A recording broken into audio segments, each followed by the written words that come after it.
It's a WrestleMania special on the Daily Wrestling News Show. Hit it! That's what I'm talking about. Wait! Okay, now, from the beginning.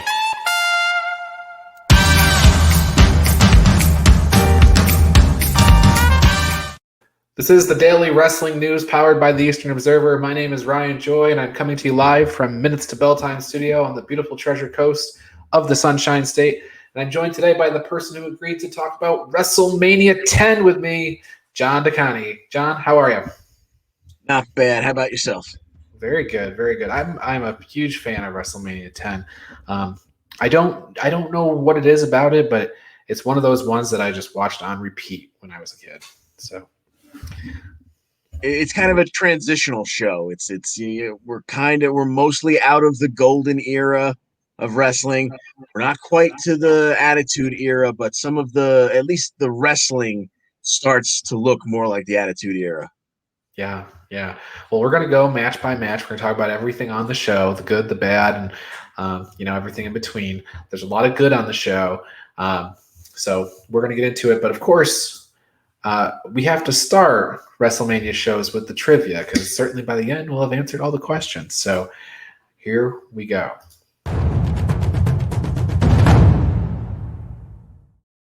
Now, one of the cool things about WrestleMania 10 is the first one that Jerry Lawler was doing the commentary work.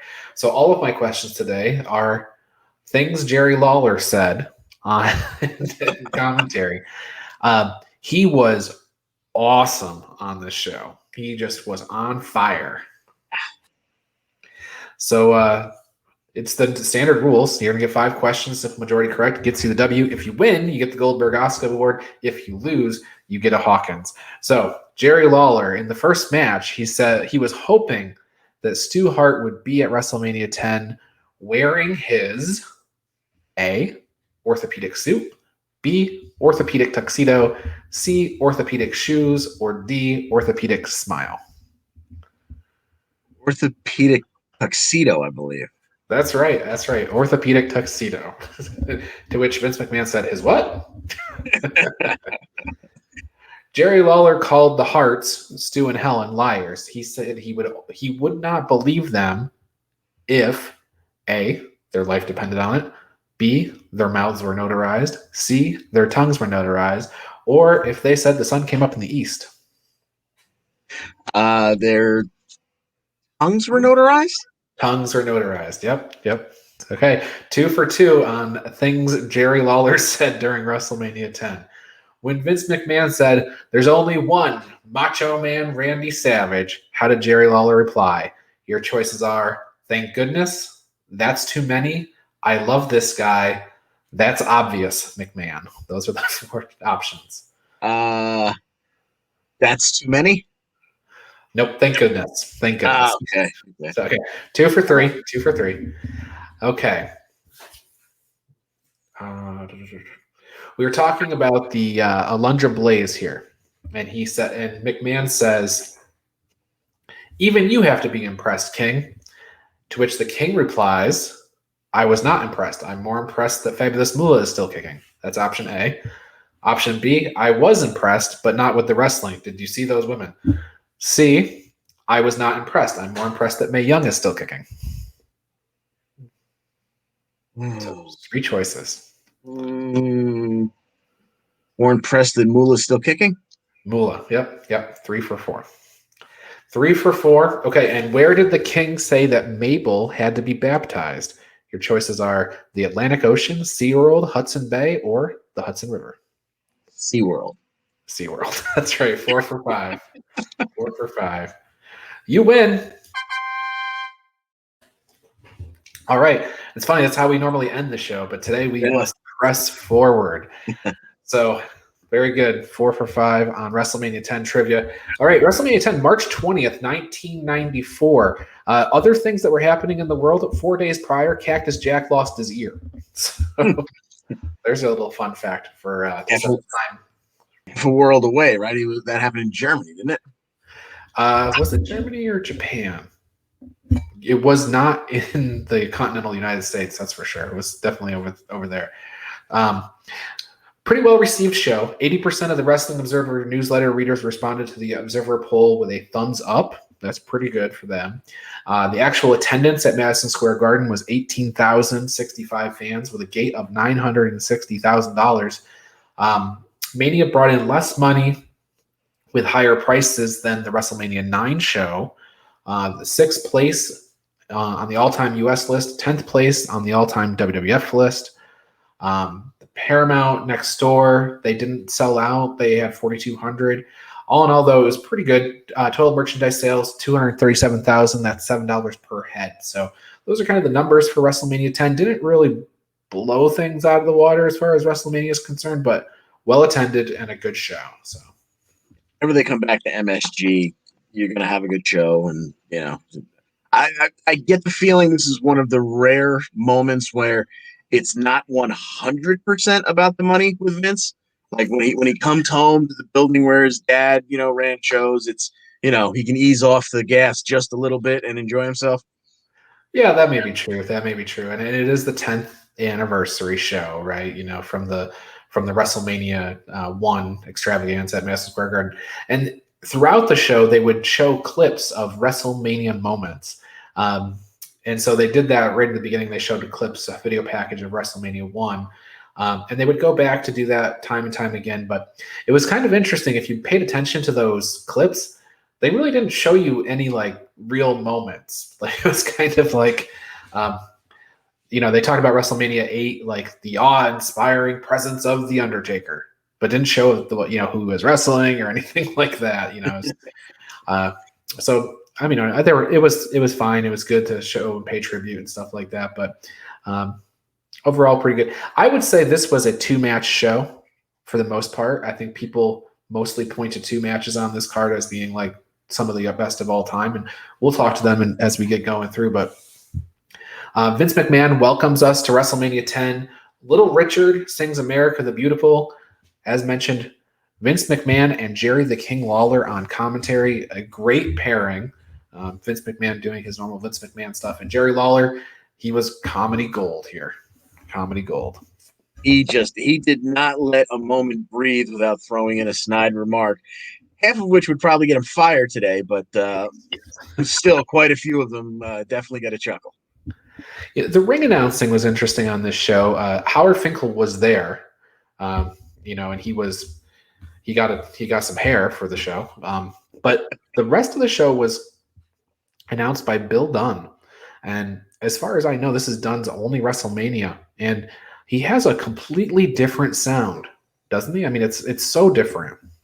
Yeah, 100%. Yeah, the first match, you know, it wasn't quite so obvious yet, and as they're going through the introductions, I'm like, something just doesn't sound right here. And then I figured they were just holding him off so they could make the, you know, big presentation with Cy Sperling, but then, you know, it still went back and forth a little bit. It was a little bit of Dunn, a little bit of Fink, but, you know, WrestleMania, Royal Rumble, Fink. Gotta be Fink. There you go. Bill Dunn, I think definitely put a stamp on this one, because when you hear now, for me, if I hear Bill Dunn, I mean, it's WrestleMania 10. That's the only place I can really remember his particular voice being lent to the show. So, opening contest, John, Bret Hart versus Owen Hart. There are some people that were saying up until that point, best match in WWF history. Some people are saying. Then, you know, the only compare it to WrestleMania 3 with Randy Savage. So get your thoughts up until that point, that period of time. You think it's the best? There's certainly an argument to be made. I would say so. I'm a little biased. I'm a huge Hart fan. I'm a huge fan of both of them. So yeah, I would say yes. There's no argument that you can't at least make the case. Yes. So it was an interesting situation here, because Bret Hart in the opening contest, he's facing off against Owen Hart. There's a storyline here, of course, the brother versus brother storyline, but Bret Hart and Lex Luger both won the Royal Rumble in 1994 because they fell out of the ring at the same time. Both feet hit at the same time. So Bret wrestles Owen in the opening contest. Lex Luger will wrestle Yokozuna for the WWF Championship later in the show, and then Brett will face the winner at the end. So both men are getting, all men have the opportunity to wrestle twice on the show. So Dave Meltzer said of the Bret Hart versus Owen Hart match, the Hart match with Owen scoring the surprise clean win to elevate him into the upper echelon appeared when it was over to be a strong match of the year candidate and was a tad better than the legendary Ricky Steamboat Randy Savage WrestleMania 3 match, which has largely been considered the greatest match in modern WWF history because of the strong finish and every bit as good of the overall work. 4 3/4 stars he gives it. So really good rating from critics. Wade Keller would give it 4 1/4 stars. So people rating it at the time thought a lot of the match. And I should note, no match at this point in the history of WWF had ever gotten a 5-star rating from Dave Meltzer. Okay. So 4 3/4 is about as good as you're ever going to get in WWF. We'll circle back to that point later, though. I talked about this earlier, I think like last week with you about the victory roll at WrestleMania 10 from Owen to Brett. Surprise finish here. I think people would have thought Brett would have taken this. Oh yeah, 100%. And it was a great technical match, yes. And it was at the same time it was weird. It definitely was ahead of its time for 1994. But there were certain aspects of it that you normally didn't see. In fact, who was just talking about this the other day? When we were talking about Roman Reigns tapping to Daniel Bryan, and whether he did or didn't because the referee didn't see it. But when Brett gets put in the sharpshooter, he slams the mat like 4 or 5 times, and and Hebner's right on that side of his body. It's right in front of him, but I guess he was screaming no, no, no at the time. So there's not even, the announcers don't mention it. But as I'm watching, I'm going like, wow, that I don't know that you get away with that today. Well, times change, right? Like that's today that's tapping out.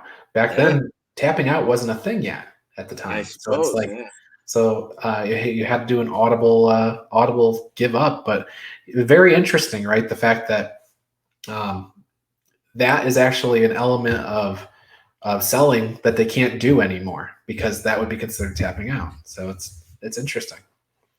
But like you said, great match. Owen Hart, he was introduced as the Rocket Owen Hart. He came off the top for that Rocket Splash. He missed. But ultimately, he gets the win here. The biggest win of his career to that point, for sure. They would go on to feud over the summer and stuff like that. They had a cage match and everything. Great program between Brett and Owen. Legendary program, really. And we transition from that was match 1. Match 2, we go to a mixed tag match. Bam Bam Bigelow and Luna Vachon versus Doink and Dink. And this is where Bam Bam has to face Doink and Luna must face off with Dink. Very weird match. But, Doink and Bam Bam, they did well together. Meltzer gave it a star and 3/4, whatever. It was kind of a breather match after that technical match that we had just watched with Brett and Owen. So. Oh, yeah. Yeah, this was not full-on comedy relief, but this was, definitely a change of pace. For sure. Bam Bam would get the pinfall with the diving headbutt here. So, and then we find that the WWF has a special guest in the audience for this show. They have, of course, this is 1994, and the president of the United States at the time is Bill Clinton. And Bill Clinton's in the audience, or something like that. It's an impersonator. It's a really good likeness, though, I thought. Yeah, he's probably so many people have done Clinton, but Tim Waters, I believe, is his name. He's got to be amongst the best. He really, really nails it. But just the ridiculousness of the whole thing, And the first time they throw to it, rewatching it, I didn't remember the fact that they went back to him multiple times. Yes. And it cracked me up rewatching it the first time how he I don't think they even said the word president the first time. Oh, look who's here! And oh my God, it's amazing! And you can't believe it. And I think they put a microphone in front of his face, and he says, "I'm glad to be here." What I don't know, and I'm like, oh my God, it was just so bad, but yet so good. and it's funny because you think it's like tongue in cheek, like maybe they would mention that it was an impersonator or something. No, they were going full on. We have the president of the United States here. Yeah. So he's in the presidential box with President Jack Tunney. Yep. Come on. Match 3. This is a match that doesn't get talked about too much, and it has really unique stipulations. It is Randy Savage versus Crush. It's falls count anywhere, but the uniqueness of this is that after a fall occurs, the wrestler then has 60 seconds to make it back into the ring before they lose. It's a flawed concept because what if a pin were to happen in the ring? Now they practice this on different house shows and things like that. And I guess what they would do is if they had a fall in the ring, they would roll the guy out, and then that's if you could get back in, you could get back in. But they kind of addressed that at one point because Savage rolled Crush out and then covered him at one point and whatnot. Yeah, he hits the elbow, and I'm thinking to myself, he's going to cover him right here, and then he pauses, and I'm like, why is he pausing? Oh yeah, because if he pins him in the ring, what's the point? So he just rolls him to the floor and pins him on the floor. I had completely forgotten about this match, and as they're to the point where as they're explaining the rules, it's still not ringing a bell. Wait, what? And then it played out in front of him, and it took for Randy to lose that first fall in the entryway for me to remember, okay, he's got the full 60 seconds to get back in the whatever. Oh, yeah. 2 3/4 stars from Dave Meltzer. I look back at this and I actually really like the concept of this falls count anywhere, 60 seconds to get back. I think it's really unique. As far as I know, they never went back to doing this again. But it's like I said, it's a flawed concept. But if you can get past that whole part and maybe explain the rules better or say the pinfalls can't occur in the ring, I think it's kind of interesting. Maybe they'll go back to it at some point. Yeah, I mean, they had something there. They just didn't have it completely fleshed out, it felt like. And maybe Meltzer would have given it an extra 1/4 star if someone had taught Randy how to tie a knot. Great. Just to confirm that Crush couldn't make it to the ring, Randy tried to tie Crush up, but that didn't work out so well either. So as soon as he lets go of the rope, Crush almost falls on his head. Yes. Well, Todd Pettengill, he goes back to that presidential suite, and he interviews our impersonator Bill Clinton. Bill Clinton says he's trying to work things out with the IRS, and of course I'm talking about Erwin R. Shyster. So this is not the last of this show that we'll see Bill Clinton or the impersonator. IRS is very happy with the president for having raised taxes recently. Yes, yeah. What a normal reaction. What a heel. IRS, that is. We're not talking politics. Alundra Blaze versus Leilani Kai in the fourth match for the WWF Women's Championship. 3 minutes and 23 seconds. Not a long match. First time we've had a women's match on WrestleMania in quite some time, though. Yeah, probably since the last time Leilani Kai was on WrestleMania. Yeah. I'm just trying to think here. I don't think, no. I mean, at WrestleMania 6, I think Sapphire was involved, right? So, but it was a mixed. But some pretty good wrestling took place in that match. For that era of wrestling, those two women put on a very entertaining match, albeit for less than 3.5 minutes. But, it was not a mess, which, some matches were back in that day. Yeah, it was a German suplex with a bridge for the win. They gave Alundra Blaze pyro, all sorts of things that, you could tell from here it was going to be a long way before they could get the women's division over. They didn't have a long list of talent. And this was kind of a bump. They really didn't get the women's division rolling here. But like you said, Alundra Blaze, she did a great job. There was nothing wrong with her. It just there wasn't a huge body of talent to work with her over the years. So it was during this match that Jerry Lawler could have been fired about 7 times. Yes. Yes. Todd Pettengill, he's got the best gig. He interviewed the president. Now he's with Rhonda Shear. I believe she's the host of Up All Night. And Shawn Michaels, he interrupts the interview, and then Burt Reynolds interrupts the interview. So very weird. Whatever. Yeah, this was just, hey, let's put some famous people on TV, and I guess. All right, so Raw didn't start until was it January of '94 that it started, or was it? It wasn't long after this or before this. It was around. Yeah, this time. I guess that's the connection because she, her Up All Night was on the USA Network, as I recall. So Gotcha. Why, I guess maybe Burt Reynolds just happened to be in town that weekend. I don't have any idea what his connection was there.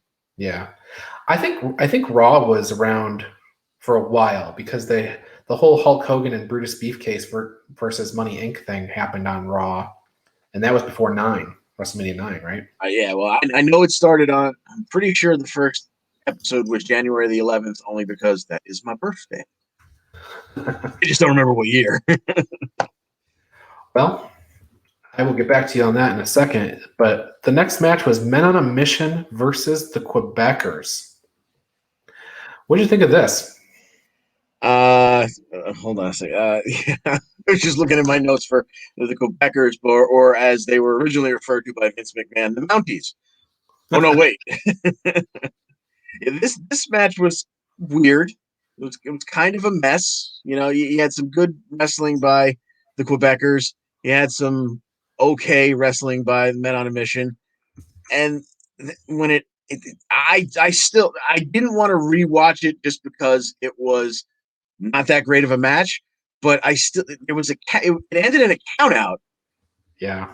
But it didn't seem like it ended in a count. Like, there was a splash on the floor, and then all of a sudden the bell rings. Like there was no drama to it. There was really no concentrating on the ref counting. And then Men on a Mission grabbed the belts and held them over their head and danced around and probably rapped a little bit more like they did in the pre-show, but they weren't the champions. I know. Meltzer said, given the participants, I'm speaking of Men on a Mission, the match didn't have much of a chance of being good. Guess what? It wasn't. Although there were a few good moves thrown in. 1.25 star. I think the highlight for me is when Jacques backdropped Pierre out of the ring and Pierre landed on Men on a Mission.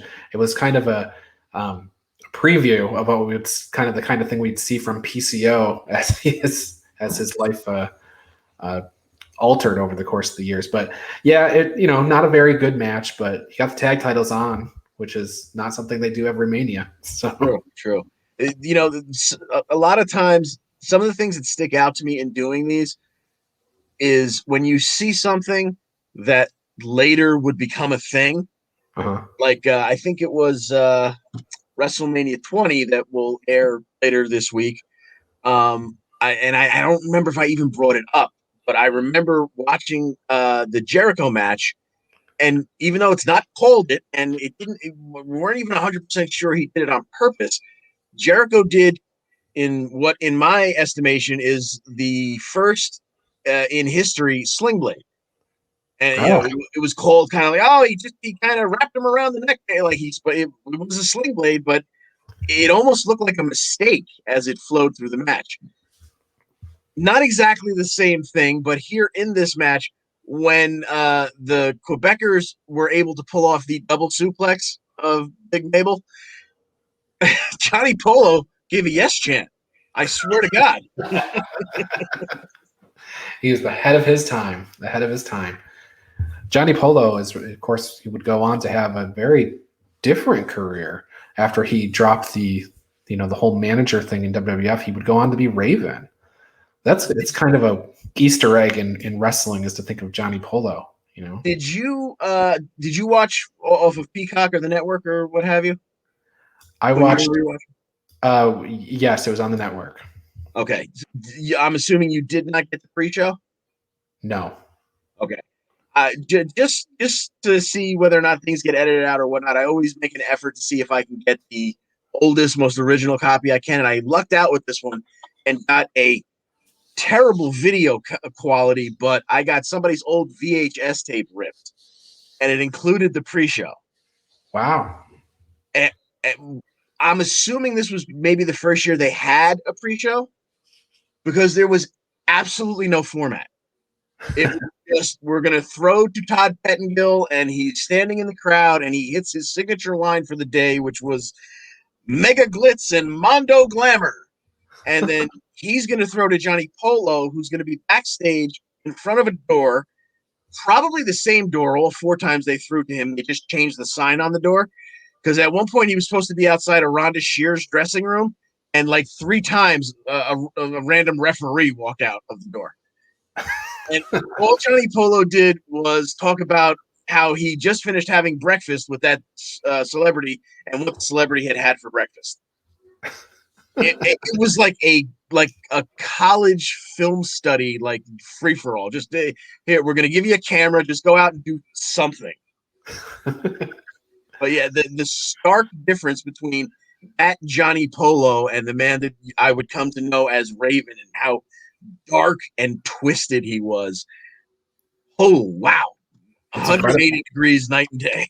It's incredible. I mean, you look at him and it's the same person, obviously, but when he's dropped the look, the looks, the personality, just totally 180. It's incredible. Yeah, absolutely. I did. So back in my, I am most familiar with this show from watching a recorded pay-per-view, right? Like somebody ordered the pay-per-view, recorded it on VHS, handed it to my mom at work, and I watched it over and over and over and over and over. So there were things that I noticed that were edited, and I'll get to that in a little bit because, boy, did I miss Tom Petty on this show. So, so I don't know if you know what I'm referring to, but we'll get there. So the first WWF Championship match of the night: Lex Luger versus Yokozuna. You got celebrities galore. Donnie Wahlberg's out to introduce the special guest referee. It's Mr. Perfect. What do you I mean, this match, not the most well received by the critics. No, okay, I get what they were going for here. I get they were, the end result was going to be perfect and a screwing Lex Luger, but they put it together poorly, I think. Yeah. And, well, Luger's not the strongest, worker, right? He's very impressive, a lot of great things about him, but he's never really had the reputation as like the best, workhorse type of guy. Not going to do fancy moves and things like that. And then Yokozuna, you've watched the Icon documentary, they'll tell you, he's ballooning at this point. He's losing some mobility and things like that. Doesn't come across as bad in the last match with Brett because it's Brett. But here, you do have like long nerve holds, and I understand that we couldn't really hear it on the screen, but if you were there during the match, a lot of boring chants and things like that, which you can understand because Yoko would hold Luger in that like nerve hold on the ground for a long time.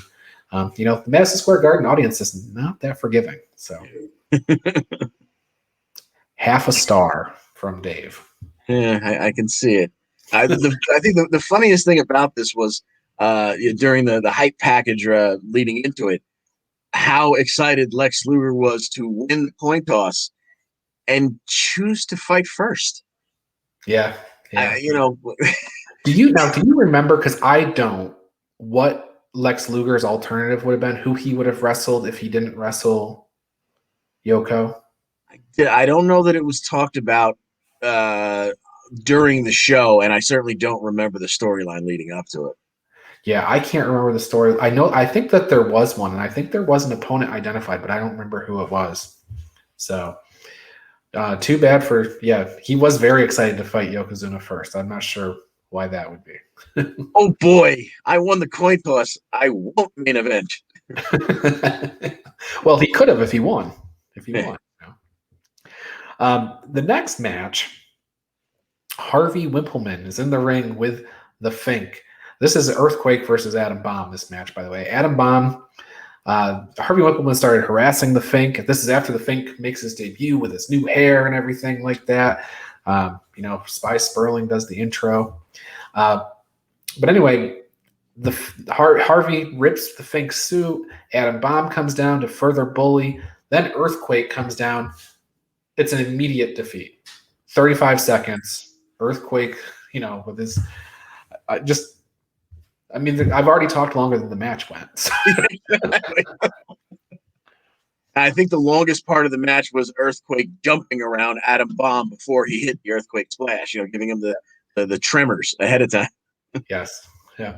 So not much to go on about there, but Razor Ramon versus Shawn Michaels in a ladder match comes up next. This is the first ever 5-star WWE match rated by Dave Meltzer. So there you go. Incredible match.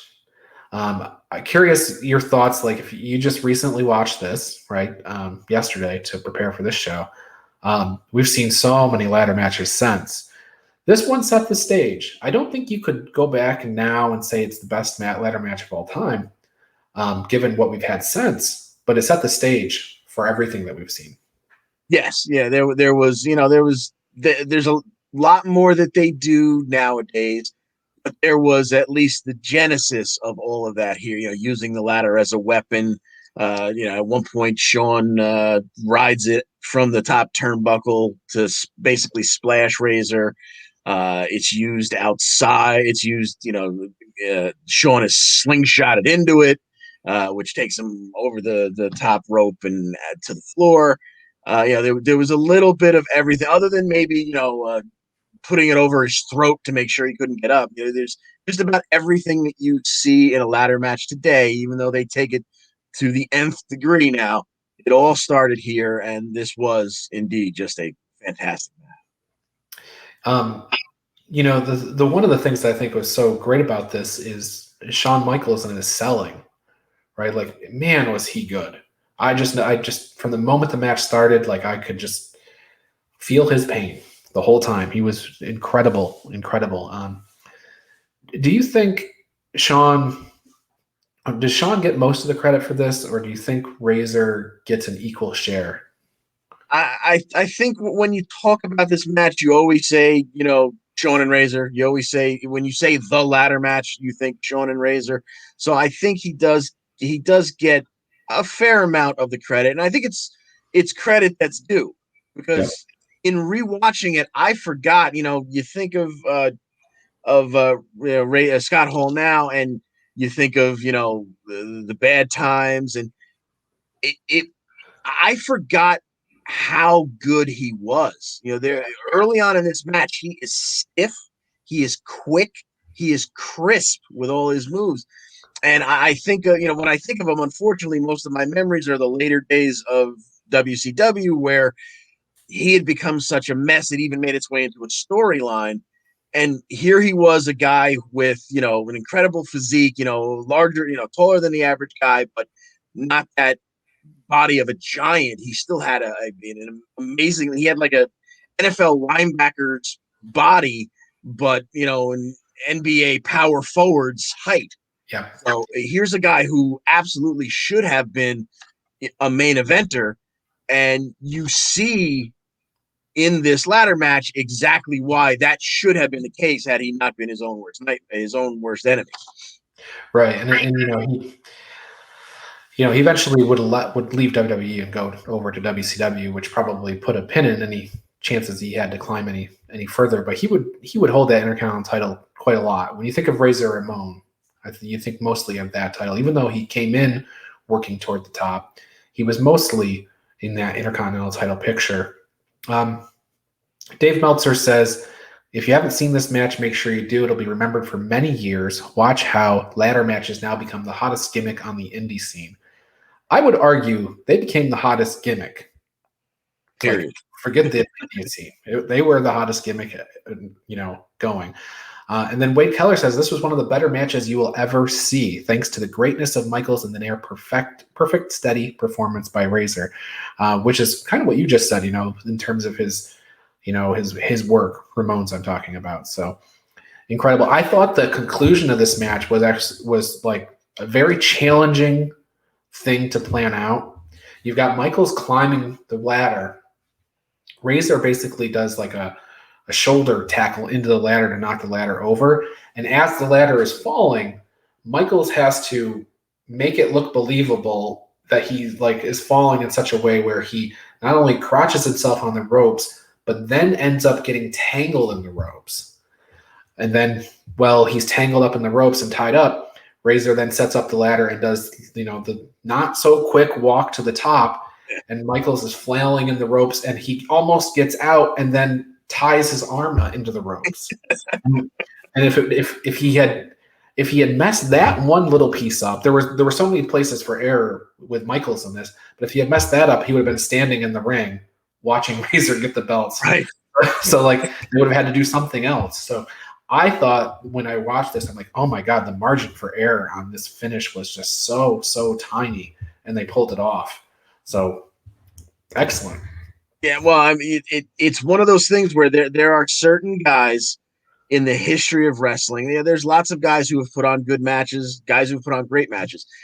And now I am not a Shawn Michaels fan at all, but he is essentially unparalleled in his in-ring work. Even at the height of him being a cancer in the backstage, his in-ring work impeccable.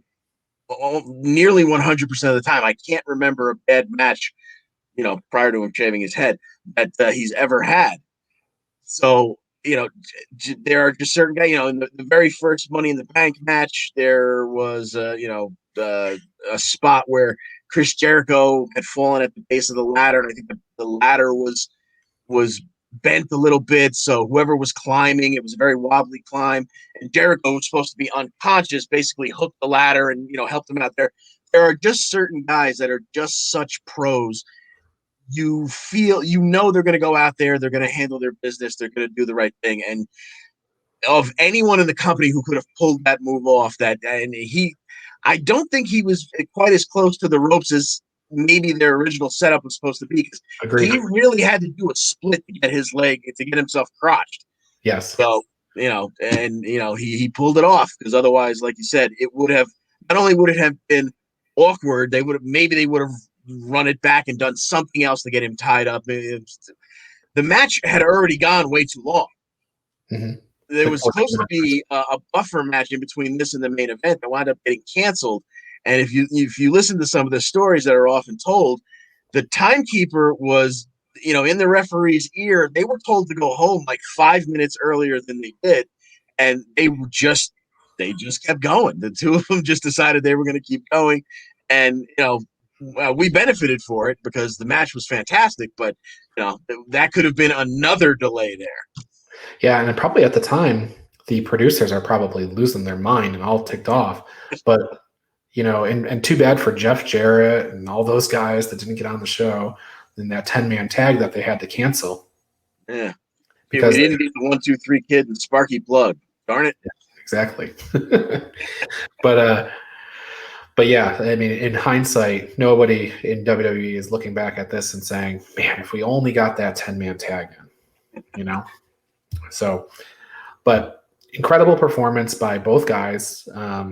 One of the best matches in history. Like I said, 5 stars from both Keller and Meltzer. So, I say it's one of the best matches of all time, and so do they. So that's pretty good. So I would have to agree. So then, in a complete tragedy, yes, we lost the 10-man tag. That wasn't the tragedy I was speaking of, but we lost that.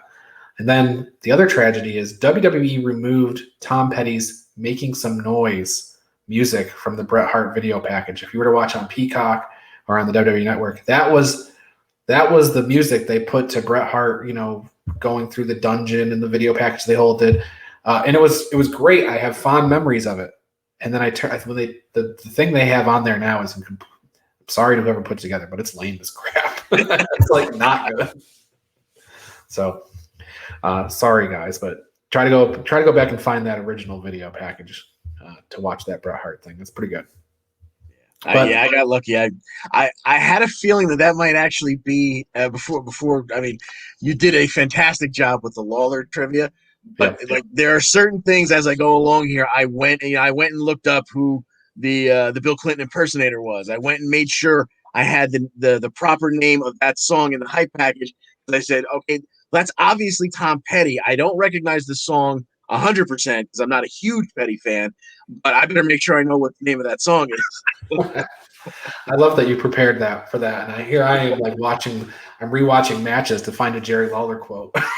And you're doing the good work of researching the ins and outs of the people and stuff. So, man. So we don't have that video package, but we do get the match. And Bret Hart, of course, he gets the win, a refreshing, clean ending.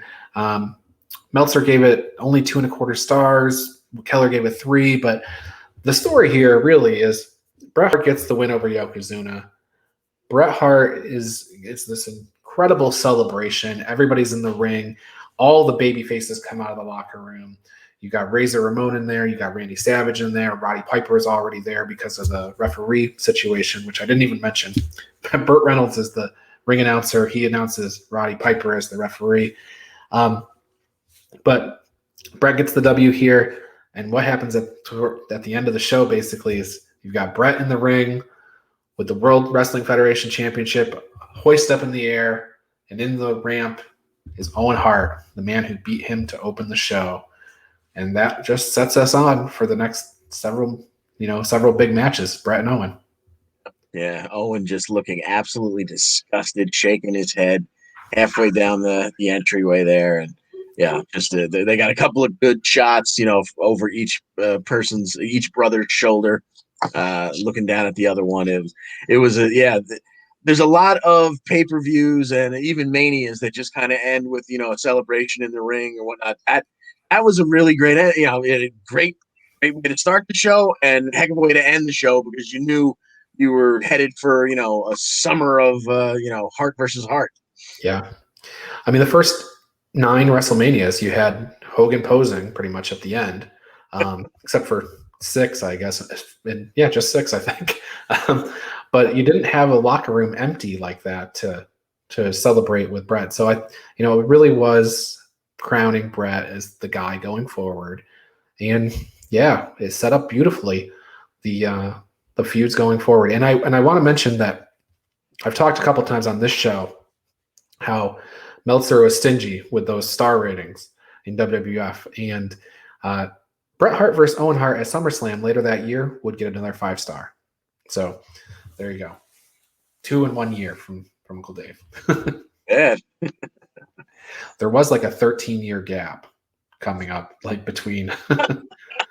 So I think it went from the Bret Hart and Stone Cold match for years after that before there was another one or something. So, okay. Final thoughts. This is reading from the Observer newsletter. Shawn Michaels put on one of the greatest individual performances in the history of the business at WrestleMania 10 in Madison Square Garden to highlight what the consensus is the best pay-per-view show in WWF history. Michaels, in one of his last shows with the company before going on what is planned to be a several-month-long sabbatical, put on a performance that left just about everyone in wrestling in awe with his ladder match against Razor Ramon. That match, probably the best match ever on a WWF pay-per-view show, somehow overshadowed one of the greatest matches in WWF history between Bret and Owen that opened the show, and a WWF title change with Bret's later regaining the championship from Yokozuna. An average match in the evening's finale. The Hart match with Owen scoring the surprise clean win to elevate him into the upper echelon appeared when it was over to be a strong match of the year candidate, and it's a tad better than the Ricky Steamboat Randy Savage match, which is largely considered the best match in modern history. So, like I said before, a 2-match show really with those 2 great big matches. Shawn Michaels and Razor, they get kind of the nod for really making this WrestleMania. But that story of Brett and Owen really, really dominated this time period, I think. Yeah. And Shawn Michaels would go on to, there was a lot of question in all the news that you read at the time, whether this was going to be Shawn's taking a sabbatical, whether Shawn was going to be leaving the company and going someplace else. People really didn't know. But man, with that performance, they had to figure something, some contract. Now they couldn't let him go walking away someplace else. So Certainly not. No. Yeah. This. What a show. Yeah. It certainly it had its down moments, but that was because again, this was not as I said earlier in the show, and I'm sure plenty of people have said, not quite the Attitude Era yet. So there still was a little bit of that goofiness, but you had the main event wasn't a fantastic match, but it was a world title change. It was Bret Hart. It was Yokozuna, this monster beast, and then you had those two, just one completely technical, the other one completely spectacular because it was the first of its kind, but just a heck of a card. yeah, absolutely. Well, we're going to answer our question of whether we think the show holds up here in a second. But first, let me tell people about a couple of great things, including this cool shirt, Bell Time Club, available now at bodyslamclothes.com. It's a great shirt. It's running actually $22. I know the graphic says 20, but it's 22 because there's some extra graphic work on it. But it comes in the super soft style, and there's no upcharges for anything else. It's no matter what size, no matter what color you want, it is $22. And then on the Primetime Rundown, join Joey Jarzanka, Ian Schreier, and Rob DeLuca on Friday nights for the Primetime Rundown. They take you through the world of sports. The show kicks off at 6 p.m. on the Eastern Observer. And I want to let you know about the Essential Wrestling Podcast. It airs every Tuesday. Al Carl hosts. John DeCani is there. I'm there. John Smith and Gary Mahaffey, we all get together, go through the updates and highlights of the world of wrestling every Tuesday at 6 p.m. And this show, the Daily Wrestling News Show, is every day, Monday through Thursday at 10 a.m. So tune in wherever you're watching this show. So, John DeCani, does this WrestleMania hold up? Yes, I think again it had its lowlights, the kind of stuff that you would never see on a show today. It had its goofiness, but overall, like I said earlier, I think this was a pivotal show. Yeah. This was kind of the birth of the next era that would be the Attitude Era, and I think you can't have two all-time matches on a card like this and say that they almost alone don't elevate this card to relevancy. So I agree. Like when I look back at this show, maybe you skip a match here and a match there, but those two matches that make this show great. Now, when you watch the Shawn and Razor match today, do you say to yourself, "Oh, that's one of the best ladder matches I've ever seen"? You probably don't, but if you watch it with the historical eye, and you give it the credit it deserves as being like sort of the first of its kind, and I think it wins its heart. Find a place in your heart for it. So, absolutely incredible match, well done. If you didn't like it, who are you? That's WrestleMania 10. John, any final thoughts before we close the books on WrestleMania 10? No, I just once again, I think I said this before we did, or at the end of when we did WrestleMania 4. Thank you for giving me that shove, and again, you didn't have to twist my arm too much for pushing me towards rewatching this one because it was a joy. Yeah, that's right. And as Bill Clinton would agree with the $1 Million Man, everybody has a price. We'll see you next time, folks. Thank you very much for watching.